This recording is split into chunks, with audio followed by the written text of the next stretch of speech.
reaching vision of what we're supposed to be doing. We don't understand that these relationships are supposed to be about building family, community, and a nation that's going to be powerful. The Iroquois were famous for this, and a lot of our ancestors were famous for this, where they had this seven generation philosophy, where everything that you did, you thought about its impact 7 generations down the road. So you weren't doing things for you per se, you were doing things in terms of how it would affect your people 7 generations down the road. We have lost that in this extreme individualism of the West. So many of the things involved in our relationships are caught up in the insanity of the West. We're following a people who don't know what they're doing. We have the adults following the children, and the children don't know where they're going. So we caught up in this super individualism where we can't tolerate anything that does not go our way. That's not how relationships work. It may not be 50-50, but that's not how relationships work. You're not married to yourself. You're not having a relationship with yourself. You have a relationship with another person who is a unique individual just like you. One of the things along the lines of that has to do with romance. And I want to talk about the origins of the word romance coming from Rome, but this idea of romance that we have that is so ephemeral, so short-lived, that we see this person, we get excited about this person, we're infatuated about this person, and then it's gone. It doesn't last long. It's all based upon this materialism where you are supposed to demonstrate your love for this person by how much you can spend on this person. And we've lost it so quick. When I was a child, I was taught regularly, it's not the gift, it's the intent behind the gift. And I'll give you an example. I can remember when Enya and I were dating, and we were in grad school, and I had no money. But at that time, I practiced Valentine's Day. At that time, I practiced Christmas. I practiced all of these things. And it was expected on these days that you did something. But I had no money. I was a graduate student. So one Valentine's Day, I went and got some pork sausage. And I took the pork sausage, and I rolled it out, and I cut out parts, and I fried her some pork sausage. She was, ecstatic about the idea that I had taken the time to think about that to that degree. I know it was stupid, but at that time, that was all that I had. Her mother appreciated me because I went and bought her some long underwear because we lived in Chicago, and her mother understood I was more concerned about her health than about her showing off someplace. We have lost that. To me, that was normal and natural because that was the way I was raised. We have to raise our children the same way. We have to reverse this process, this materialism, people going into debt to impress somebody that they love them. People having to say to somebody 40,000 times a day, I love you. If you do, then that'll be evident in what you do for that person. I love you while I'm smacking you upside the head. I love you while I'm treating you like this. I love you while I'm cheating on you. That's not love. Love is supposed to be an act. It's supposed to be what you do. Now, I am not saying that romance is not part of our tradition. We are human beings. When an African man meets an African woman, more than likely, if there's some interest, then there's some infatuation involved. You like what you see. Nobody wants to get up in the morning and look at something that they can't stand. You like what you see. But our approach to it was very, very different. It was not based upon materialism. It was based upon what I can do for you, how I can show you respect, the amount of protection that I have for you. One of the perfect models of that is the Akan culture, where in their homes, the man always sleeps on the outside. And it's like these traditions follow us and we don't know these Africanisms that follow us here and we don't think about it. My father always slept on the side of the bed that was closest to the door. Always. And I always sleep on the side of the bed that's closest to the door because they're supposed to have to get to you before they get to her. Oh, I'm sorry. We've changed the definition of what it means to be a man. We're supposed to be males now, so it doesn't make a difference. Yes, it does. It makes a major difference. But the Akan people, they would describe it and they would say, the woman, when she had to get up out of the bed to go do something, whatever it was, she would wake him because she had to crawl over him in order to get out of the bed. That's how secure she was. In order to get to her, you really literally had to get through him to get to her. That's one of the things that needs to be brought back. The idea that somebody's tearing through the door downstairs in the house at 3 o'clock in the morning and you ask her, could you go check who, see what that is? Something is really wrong with that picture. Something is very wrong with that picture. In the West, romance, because there is this extreme competition between people, between men and women, to see who's going to be on the top, to see who's going to win, to see who's going to have the final say in the decision. But this is a very hateful competition. So romance allows, you can look at it this way, it allows there to be peace enough for there to be procreation. Otherwise, it's just a constant battle between the men and women. Who's going to be in charge? Who's going to do this? Who's going to do that? Who's going to have this? So it creates a safe space for that. This idea of love also, which is extremely problematic within the Western context. And when we say something that's problematic in the Western context, people who don't want to think about it, they say, oh, well, you're saying that romance didn't exist among African people because you're saying something's wrong with it. Oh, you're saying Africans didn't love each other because you're saying something's wrong with it. No, I'm saying something is wrong with it in the Western context. Not traditionally, but within the Western context. So when we talk about love within the Western context, then we're talking about this infatuation, this quick, I fell in love with you immediately. Our ancestors understood that love was something that took some time. It took a long time. It was described as like climbing a mountain. When you got to the top, after all those years of being with that person, when you meet somebody, you may think that you trust them, but you really have no idea whether that person will die or kill for you. When you know, I'm talking about when you guess and when you think. When you know that that person will live and or die for you, then you have love. I said love doesn't come to you. You've been with a person for a long time. It's not a short-range thing, but because we're in the West has redefined things so that it can play these games with our pockets. It's the same thing when we're dealing with being a human being. Our ancestors did not call you a human being when you were born. You were a person, but you weren't a human being. Human being was something that you earned through your actions. So if you acted like a human being, if you matured like a human being, then you were qualified to be called a human being. The West has redefined that so you can have people like serial killers being called human beings. Okay? So we have to understand the context of what we're talking about,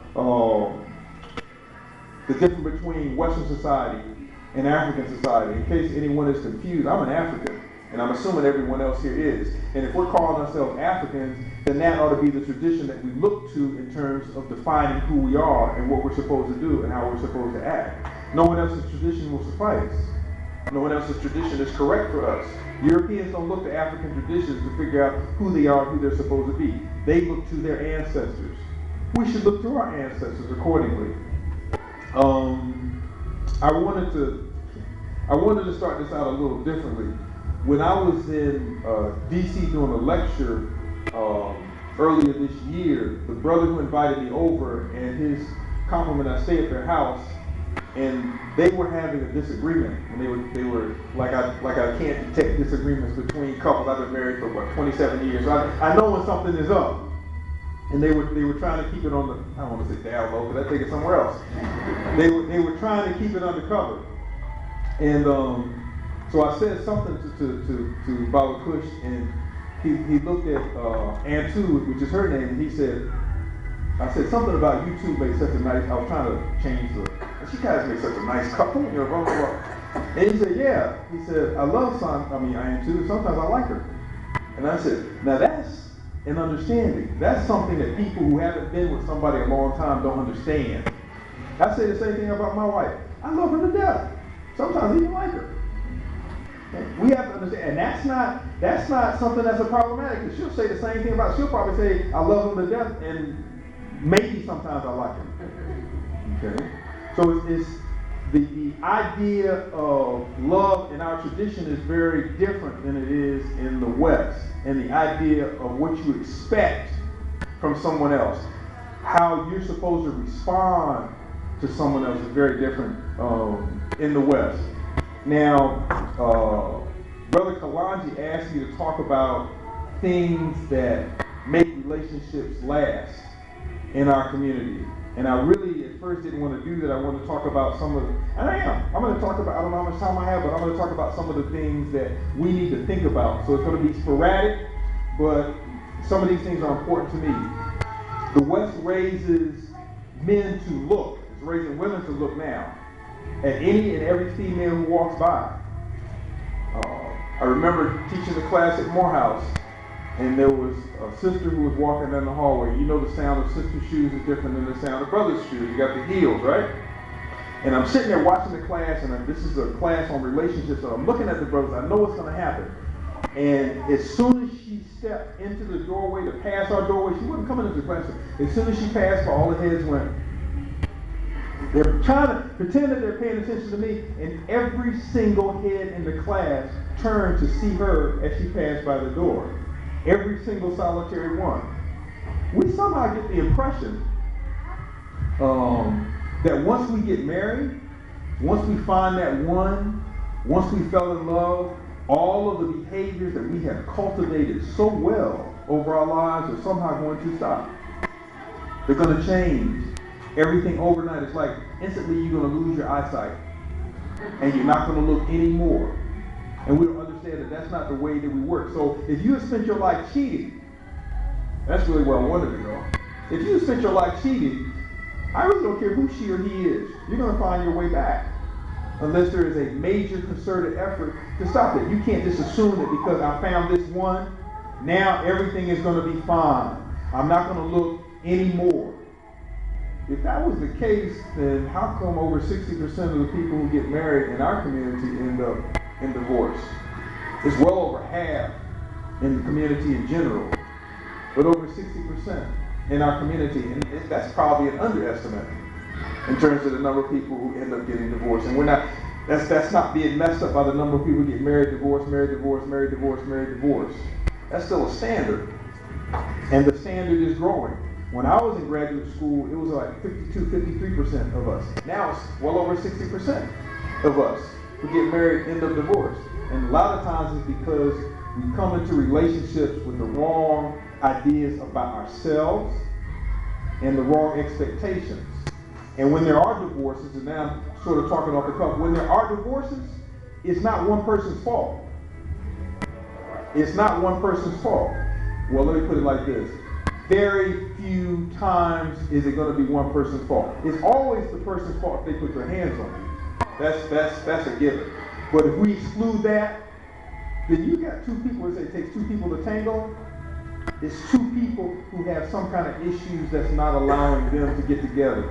And when we break apart, we end up finding the same person again because we haven't worked out those issues with ourselves. We haven't found what's wrong with us. Now, what's wrong with him or her? We haven't found out what's wrong with us first. We have to solve those problems before we go forward in the relationship. So, know that if this is what you do, if what they used to call reckless eyeballing, if this is what you do every time somebody comes by you looking, I remember, and this is perfect for the West. I remember a show that came on in the 60s, I think it was in the 60s, and either it was called or there was a segment of it that was talking about girl watching, which was based on a song that some brothers did back in the 60s. And they were showing on this program how to be with your woman and to watch other women at the same time. So whenever you're walking down the sidewalk and you see a woman on the other side of the sidewalk and you're holding her hand, then you sort of let her go ahead while you do this and you catch up so she won't notice the difference because your hand is on. That's the kind of logic you have in the West. That's the kind of logic that you have in the West. What can I get away with? Anybody in serious doubt of that needs to understand the West in terms of when is a lie a lie? When is theft theft? When is murder in the West? It's only theft, lying, or murder when you get caught. Otherwise, you won. You got over. You were able to be victorious because you have no moral, no ethical base. There's nothing to dictate what is right and what is wrong. Whatever you can get away with, then that's what's wrong. We have to understand that cheating is not a natural phenomenon. It's not a naturally occurring phenomenon. Most of the things that we see in society are things that are promoted by the society or are appreciated in that particular society to a degree that they're higher than in other societies. There were divorces in traditional African society, but I have yet to read a record of one that was based upon cheating. There were other correctives for that, but it's not that it didn't exist. It's when we look at these things, we have to look at it proportionately. If you have divorces in this country and 10% of them are based on cheating, and you have divorces in this country and 50% of them are based upon cheating, then there's something about this culture that promotes that idea. There's something about that culture that makes it okay. It's something about all of the soaps. It's something about all of the entertainers and people in politics and leaders and in the church who are doing this that make it seem so normal and natural, or make the people appear or believe themselves to be so weak that this is something they can't help themselves from. This is something our ancestors took great pride in. Internal strength, where you don't have to have massive police forces. You don't have to have people standing on top of you because you know the rules. You think about them daily, and you work very hard to become that kind of person because you're trying to become godlike. Versus here, you believe that you just can't do anything, or you don't develop the strength to do it because you're not strong like that. He can't do it, I can't do it, so we don't work on self. We don't work on strengthening ourselves.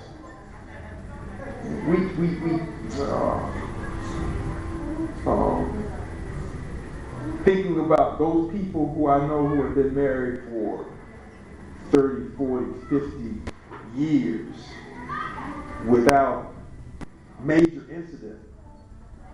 And it's not because they're perfect, and it's not because they have defined love in this perfect way. It's because they understand that they're dealing with a human being and that human being has flaws, which of course brings up another point. And I know I'm talking about marriage, and I'm going to keep talking about marriage because that's where we need to go. There are a number of very important reasons for that.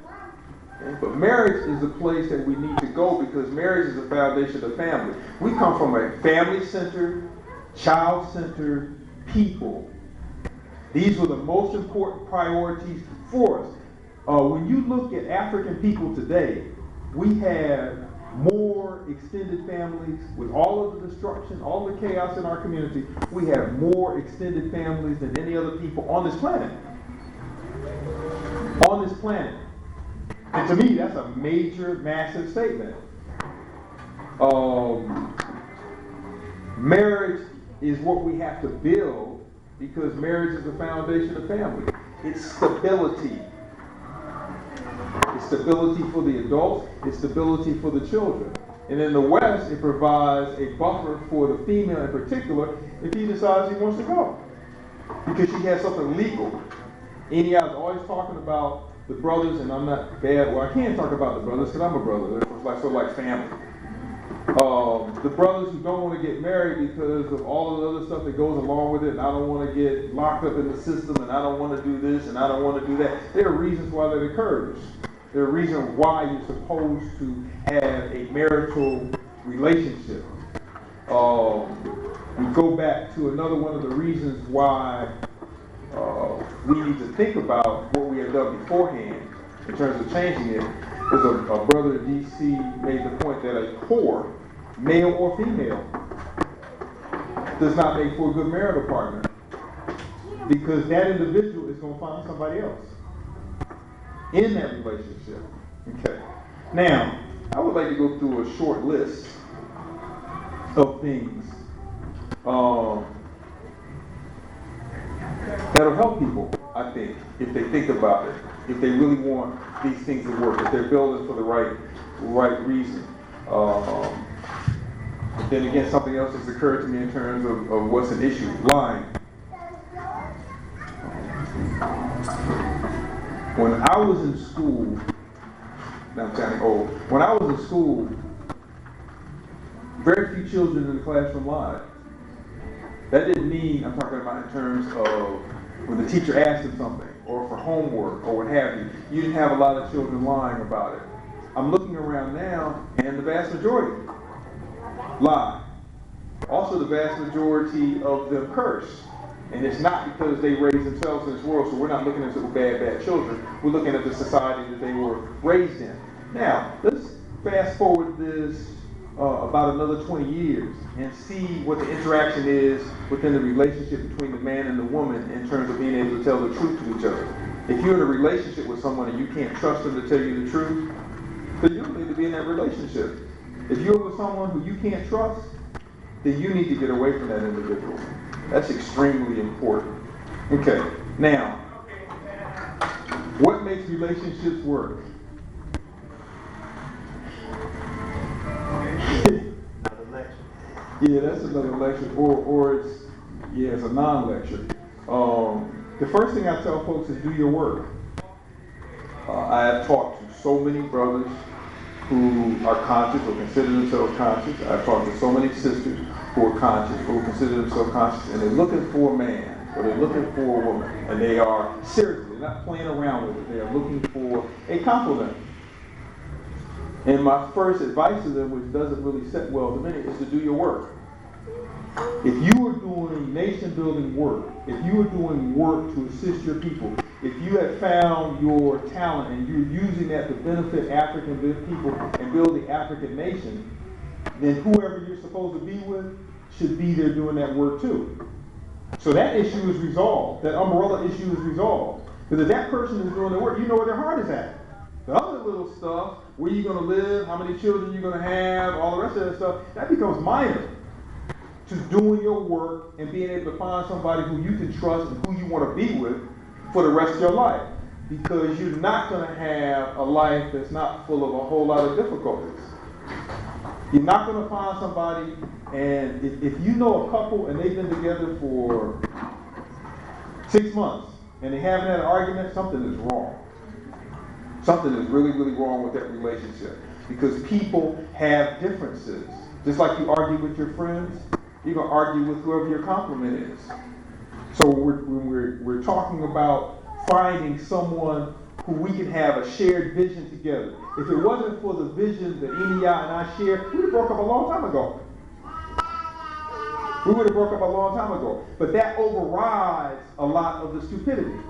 That overrides a lot of the nonsense. So that vision carries you. Mwalimu Baruti talked about that in, I believe it was Afrocentricity, where if you have this vision of African people being liberated, and that's the goal, then all these other things don't stop that, because you always come back to that goal. That goal is higher, that goal is stronger than the relationship that exists between you two.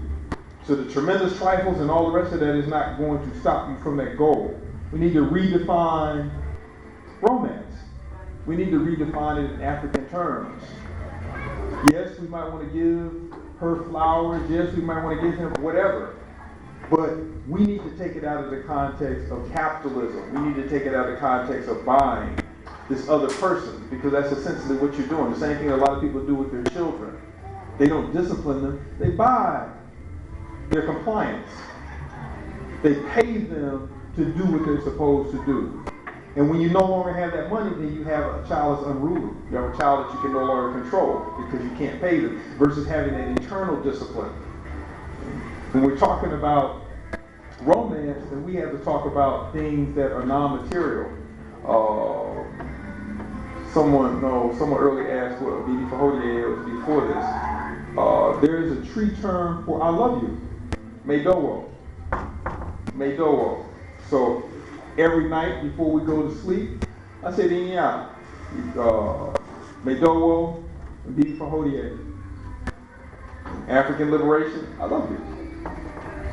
We need to say it in the terms of our ancestors. And there's also, I guess, for holidays, because we say we should celebrate Valentine's Day for good reason. But that doesn't mean we shouldn't have celebrations. That's one of the reasons why this here today is so important. We have to celebrate ourselves. We can't just sit there and be so mean and fighting and warring all the time. You'll kill yourself. I know folks who are so high blood pressure they got it tested 3 or 4 times a day. A brother down in Florida, he had both of his lungs replaced because he's working so hard for African people. So we have to have celebrations for ourselves. We have to have a way of appreciating ourselves. We have to have days like this where we come together as family and look at each other and just have some fun. Just enjoy this. I'm not an advocate of celebrating Valentine's Day because there is a history that goes with that which is very bloody and has absolutely nothing to do with us, and in the West it is extremely commercialized. There's a brother and a sister up the coast who came up with a Comadot, which is tree for sort of like Love Day, Black Love Day. The only problem with that is, even though it's a beautiful celebration, they celebrate it at or after Valentine's Day. It needs to be celebrated before Valentine's Day, because if you celebrate it after Valentine's Day, you're already done this. Okay. But if you celebrate it before, when Valentine's Day comes, it gives you something to think about. You can go back and backtrack on it. Another thing that maybe this is the most important thing that holds relationships together is listening. Listening. Listening. We have a big problem with that. And again, I think this may be a brother thing more than a sister thing. And I'll say it this way also. My wife read a book called Men Are From Mars, Women Are From Venus. I refuse to read the book. So when I refuse to read a book, she'll read it, pulling out those things that she knows that I'll get, that I'll understand. So she brought some points back, and she really enjoyed the book. She said it really helped her to understand me. And my first response to that was like,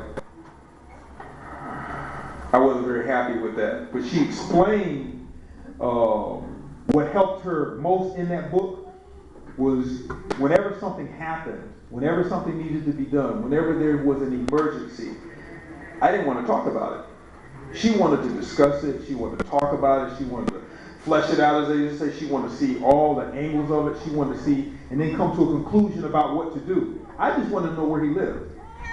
I just wanted to know, I didn't want to discuss anything. After I finished doing whatever it was that I needed to do, then we can talk about it. But I didn't want to hear about it before. And this, I see in minute, and it has its purpose. Both sides are good. Both points are very good.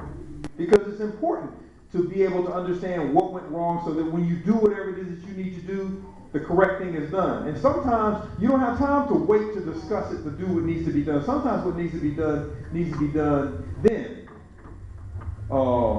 But men tend to do. And a lot of times women don't understand that. They want to talk about it, so they think that this man is ignoring them. They think that this man is not paying them any attention. They think that this man is dismissing what they're saying because he doesn't want to talk about it. And he thinks that she's just being a nag. She just won't shut up, leave me alone, let me go do this. Because there's a miscommunication based upon the personality of men and the personality of women. And when you understand those personality differences, then it makes the relationship a lot better. Now that we understand, and I'd say bear witness to this, now that I understand that, and I did not understand that before, now that I understand that, when crises or situations occur, I deal with it differently than I did before. Because I understand that she wants to talk about it. So I'm willing to sit down and talk about it for a little while. And she's willing to sit there and allow me to, make me listen to it, but then let me go before maybe she's finished. And she understands my need to go and solve the problem. But and I think this is the way that most men and boys who are raised to be men in our traditional context were raised. The man's job is to go solve the problem. The man's job is to go do something about it. The man's job is to get up out the bed and handle whoever came in the door. You don't have time to talk when those things occur, and that ends up being a part of all aspects of your life. So even in relationships, it becomes very part. So we don't stop being men when we become part of relationships. We don't stop being women when we become part of relationships. But we have to understand the differences. The next thing is to share. And not just share in terms of what you have with the other person, but understand to share that person by themselves. So what we have is people who do not understand that this other person is an individual and that they need space. In our house, I have my room. And when I'm in that room and I need my privacy, Enia doesn't come in and she doesn't take it as an insult. She knows that I as an individual need my own space to think. And I know she has her own room and she has her own space. Men and women are still their individual selves and they need space to think. They need space to be alone. As I said before, it's different if that person is talking about some space in Italy somewhere, some space in California, and you're still here. That's a whole other issue. But when you're talking about needing to have room to breathe from that person, then you need to have that room to breathe from that person. You need to have that space. Okay, that's very, very important in relationships. It's been very important in our relationship because I've been with Enia again for 27 years, and we have had the same jobs at the same place. We've had this homeschool program for 14 years. We're in that house together for 24/7. Every day, all day long. I get sick of her, she gets sick of me. And during those times, I need to go into my space, she needs to go into her space. Everybody needs that. And it's not an insult. People take it as an insult. Well, why don't you want to be around me? Why don't you? Come on, listen. No, I need my space right now. I need to breathe. I need to breathe. Like I said, as long as that space isn't with like somebody else on the other side of the planet, then that's a valid request. That's a valid thing for some people to do. Another thing, take your anger elsewhere. You have to find a way to take that anger away from that person. And you hear me say Enia over and over again because it's almost like one person here when I'm talking about this. Enia has a suggestion which I know works. I'm just not good at it. She will tell brothers and sisters when they're angry with each other, you need to sit down and write your anger in a letter to that person. It's just you can use the full lexicon of 4-letter words that you want to in that letter and just get it all out onto that paper. She said, do not give that letter to that person, but write it out, sit on it for a day, and then the next day write them a letter that says the same thing without the 4 letters expletives in there. That works. I remember the first time I got a letter from her and I didn't open it. I was insulted. I was, upset. Send me some letter. Talk to me. What's wrong with you? And the letter sat there for like a day. And she would come and check to see if I had touched the letter yet. And I opened the letter and she had like 4 pages of what the issue was, what her problem was, what my problem was. And then I realized, okay, there's some value. I got something to think about now. I was wrong.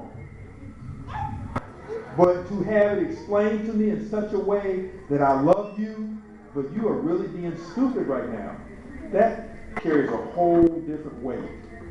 And one of the important parts about that is that it was not immediate. There's one of the oracles of Ma'at said that I will not speak in hot anger. When you're mad at that person right then and there, it's going to come out very negatively. It's going to hurt, and there are things that you say that you can't take back, even with I'm sorry. There are things that you can't remove. They're not going to be lost. That person's going to remember the 30, 40, 50 years from now, and they might not hold that against you, but they cannot remove that because it was so painful. So you need to do something with that anger. You need to find a way that it's not vented on that person because this person has your back. It may be important for you to get in the car and drive for an hour and then come back. Go to Home Depot, do some shopping. Okay. It may be very important for you to go into the room and not slam, but close the door. Usually what happens, I've found, after the first hour, 2 hours, and I'm really thinking about it, and really like the first half an hour, I'm mad. And I'm explaining to her just how mad I am in my head. Then the next half an hour, after I've sort of chilled out, listening to some good music, sort of chills out. By the time I get to the hour and a half, I realize, oh, I was wrong. And then you got to come crawling back. But still, to get away, to breathe, to cool off, to chill out, because unless something is extremely wrong in your relationship, you're going to have disagreements, to put it mildly. Also, have to realize that people change. You married an individual. You married somebody who is different than you. One of the major difficulties I see, I want to say with brothers, because that's who I mostly talk to. I don't know about sisters on this one. But brothers don't understand why sisters won't do things the way that they tell them to. If you did it this way, if you open up the can this way, it would be twice as easy. You could get it open up faster. You probably wouldn't cut your finger, everything, and we just do it this way. But she still wants to do it her way. Because he doesn't understand. That's her way. That's the way she does it. That makes perfect logical sense to you. There are some things that you do that she's like, why is he doing it that way? That's like stupid.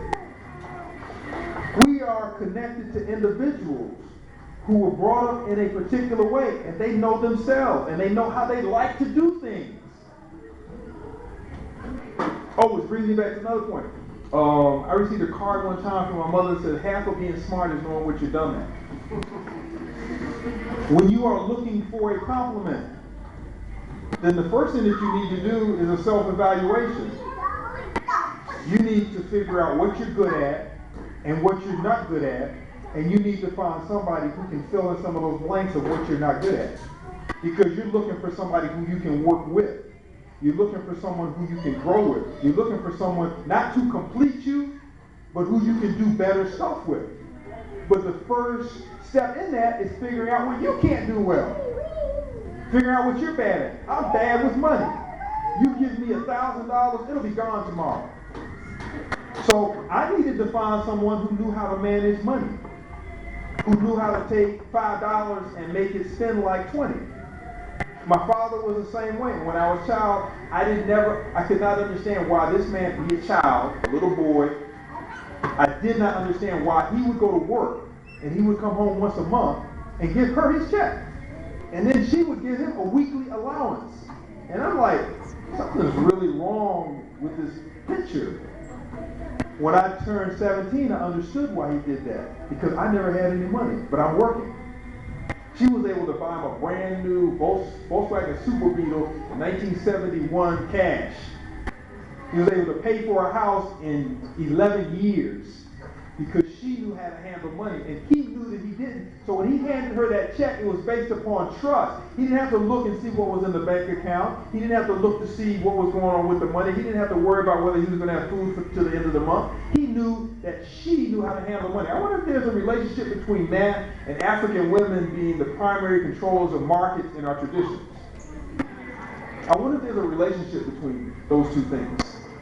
Between the goddess of the basket, which is what you collected the seeds, the harvest with, and what you kept the seeds in the plant, was the women's domain.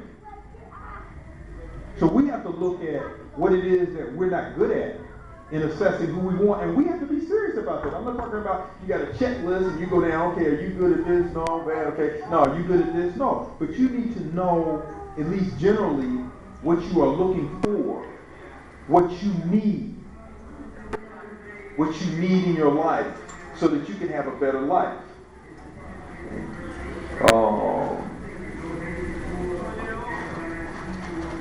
Okay. Another thing you have to, I talked about this before, accept and value children. We got to get out of this selfishness. If we are building a nation, how are we going to do that without children? And how are we going to do that without children who don't know who they are? We are supposed to be the parents, the adults who are raising our children to think like warriors, to think like they have a nation to build and a nation to protect. And if we're not brave enough, if we're not courageous enough to give them the truth, then we're not talking about nation building. We're not talking about sovereignty. We're talking about our own selfish selves. And when we don't teach these children these things and we say, oh, it's because this child may be too aggressive in school or this child may whatever. No, we're not afraid for the child. We're afraid for ourselves. We're afraid of what people will think about us. We're afraid about what will happen to us if the boss gets wind of that at our job. That's what we're afraid of in terms of teaching our children the truth. We're not afraid for the children. If you've been around children long enough, you know they don't have those simple fears. And they can distinguish between truth and stuff that doesn't make sense. And they will discard the stuff that doesn't make sense.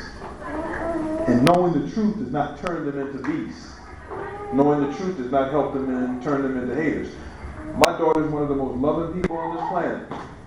And she knew about the Ma'afa. She knew about our destruction. She knew about our enslavement before